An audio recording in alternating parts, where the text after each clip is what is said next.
My dear students of class 9A and 9B, today I am going to introduce you a new point, the later Vedic period. The later Vedic period, same topic, the Vedic age, chapter number 2, later Vedic period. I discussed earlier early Vedic period, what was about the condition of the early Vedic period, what was about the condition of the people of the early Vedic period, what was about the condition of the women during early Vedic period, and what was about its economy, its growth, development, and what was about its trade and commerce and administration. I discussed in my previous video about it. Now today I am going to discuss about the later Vedic period. Later Vedic period. The extensive use of iron, my dear students, the extensive use of iron helped the people of later Vedic period to discover a number of weapons made of iron.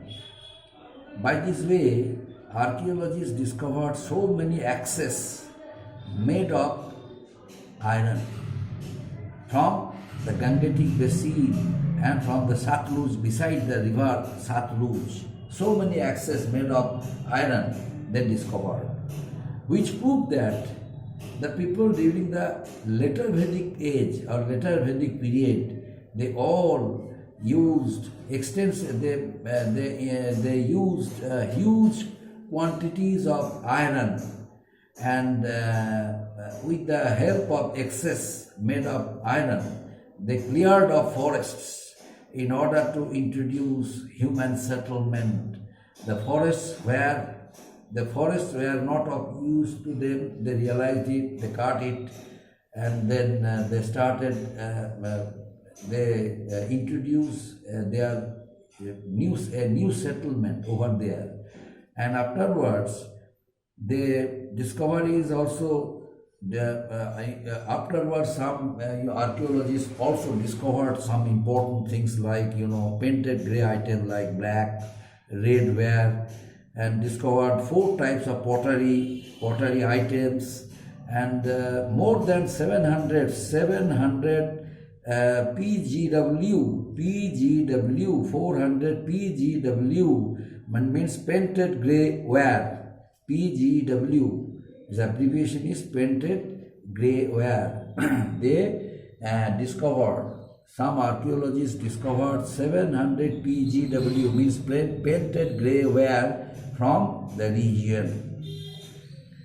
And in the south, the megalith burials are found where skeletons were also found. Skeletons also were buried with iron tools and other grains as per the system during that contemporary age. Thus, iron had reached southern part of India also by this way, from eastward to southward. And next one, the early Vedic period, next point, my next point, political organization. Before discussing about political organization, I would like to add some points more. What was about it? The early Vedic period was, not later Vedic. The early Vedic people were basically pastoral. They were basically tribal people until 1200 BCE and centered in Punjab only, in that particular area only. But in later Vedic age, life became more settled agriculture.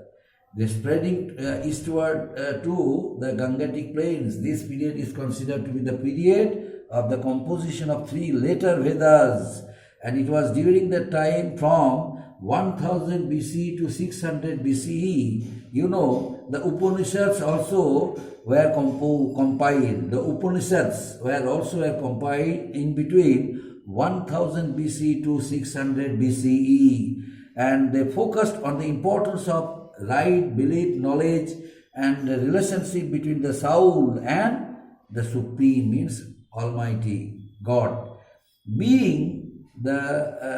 And during this time, during this period, Various schools of Hindu philosophy also were constructed, various schools also were developed.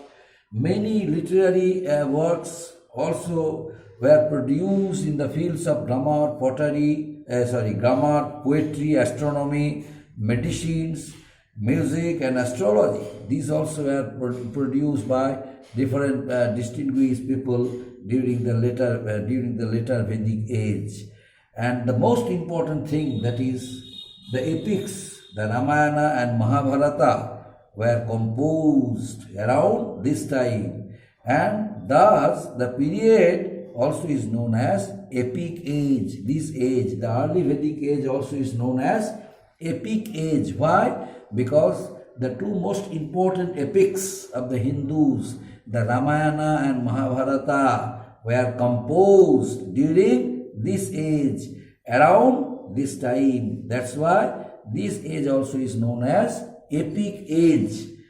Now, next point, the political organization.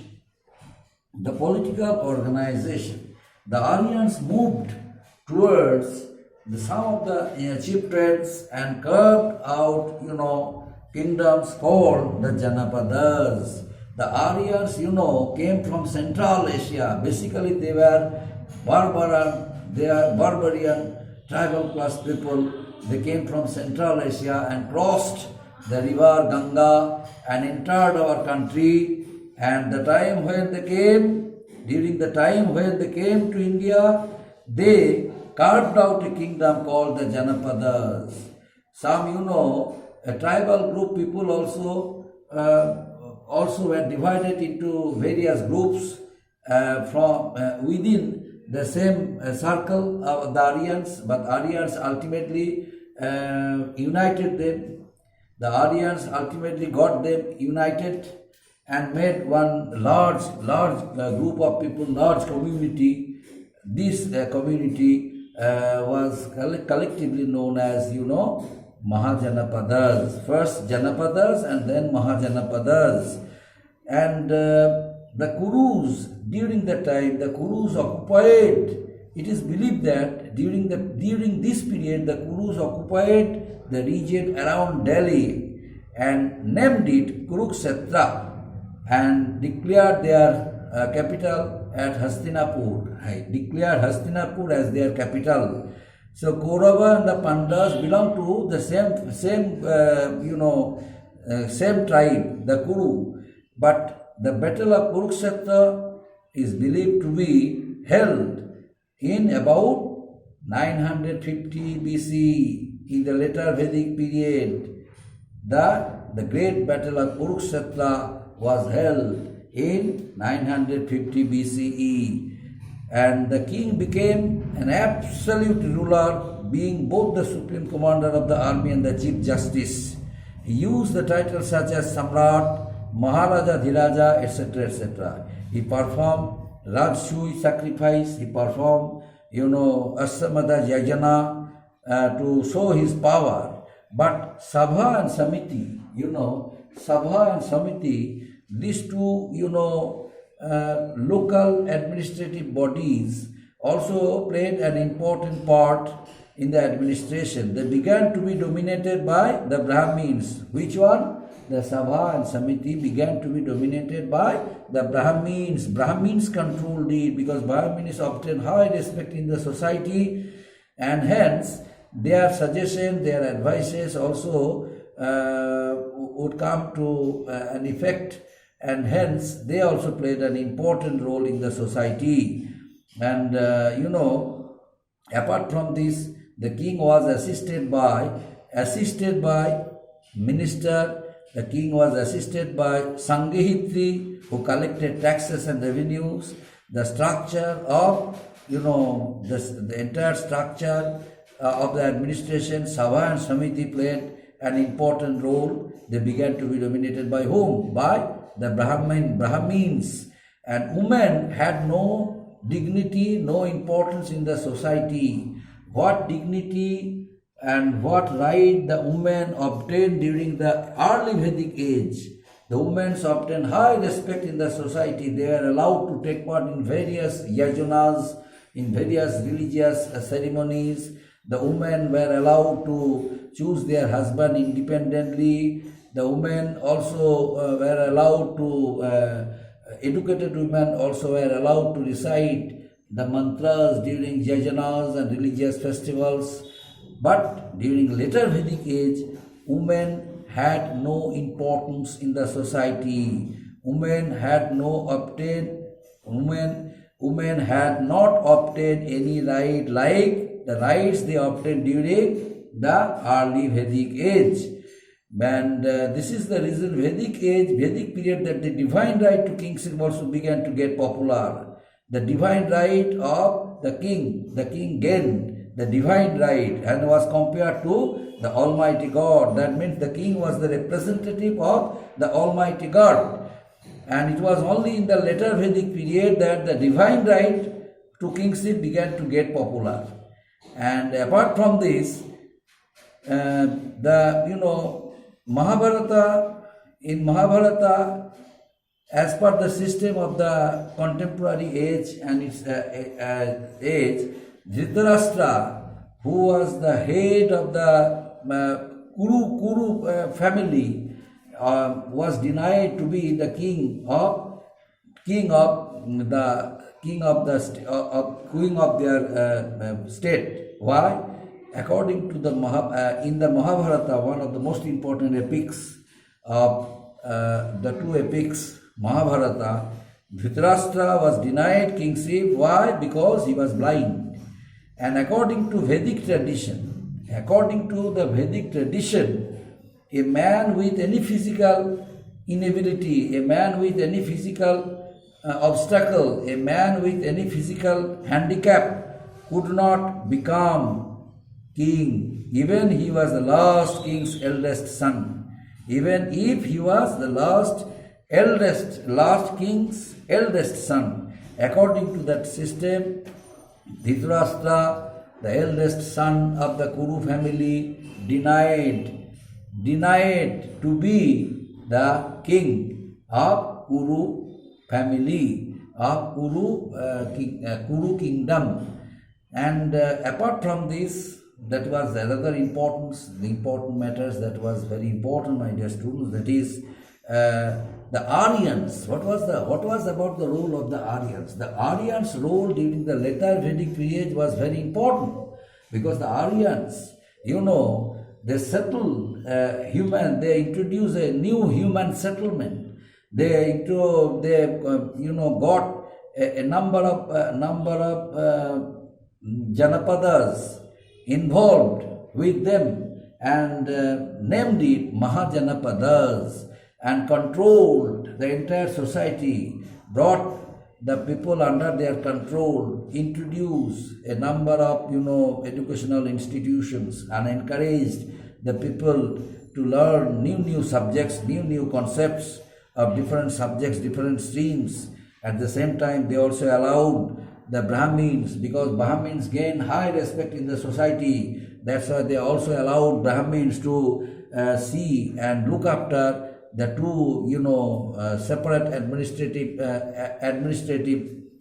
bodies, the Sabha and Samiti, and always used to consult the Brahmins during their crisis, and Brahmins also suggested them, Brahmins advised them, and according to which they looked after the entire administrative system. It was only the later Vedic age, the kingship, means there was one system as per the later Vedic age. A man physically handicapped would not demand the right to be the king of the kingship. As a result of it, as per that system, it is written in the Mahabharata, one of the most important epics of the Hindu religious tradition. Mahabharata, it is written, Dhritarashtra was denied kingship because he was blind. And according to Vedic tradition, a man with any physical handicap, a man with any physical instability, physical inability could not be king, even if He was the last king's eldest son, as Dhritarashtra was. Anyway, my dear students, so this is the king and the system of administration. The king was assisted by another two bodies, that is Sanghetri. Sanghetri, another two bodies means another one body means another minister, another not body, another minister known as Sanghitri. Sanghitri collected taxes and revenues, and the structure of the entire system of administration also was totally changed because of the domination of the Brahmins. The domination of the Brahmins. The Brahmins were given special rights to look after two administrative bodies' works, Sabha and Samiti, according to which the Brahmins became most powerful, more and more powerful during the later Vedic age. The Brahmins not only performed yajanas, not only performed religious festivals, religious ceremonies, but also looked after the political problems, political issues, while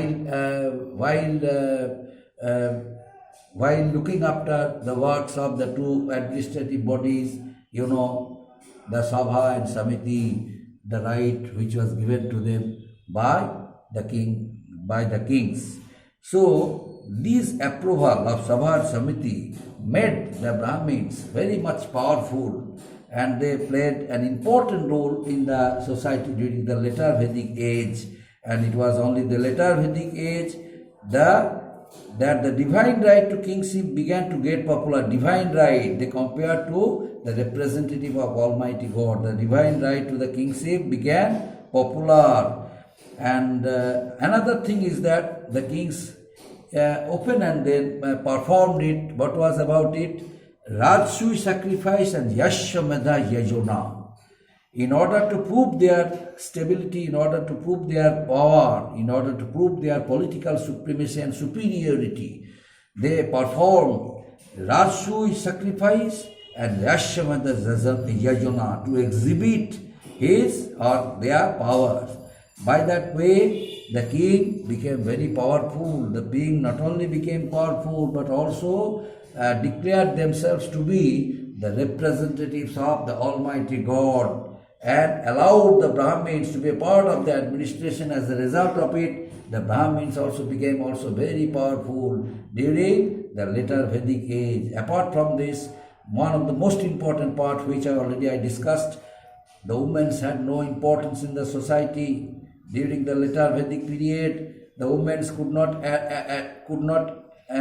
not obtain any right to choose their husbands. They could not obtain the right to take part in the yajanas. They could not obtain the right to utter mantras because of the restriction imposed on them by the Brahmins, since the Brahmins established their control over that system. Hence, under the influence of the Brahmins, the women had no right to obtain no right to take part in the yajanas. What the women once during the early Vedic age they exercised. That's why during the period not only the king became powerful, but also the Brahmins also became the powerful during the later Vedic age. Up to this, my dear students, next day the remaining part. Thank you.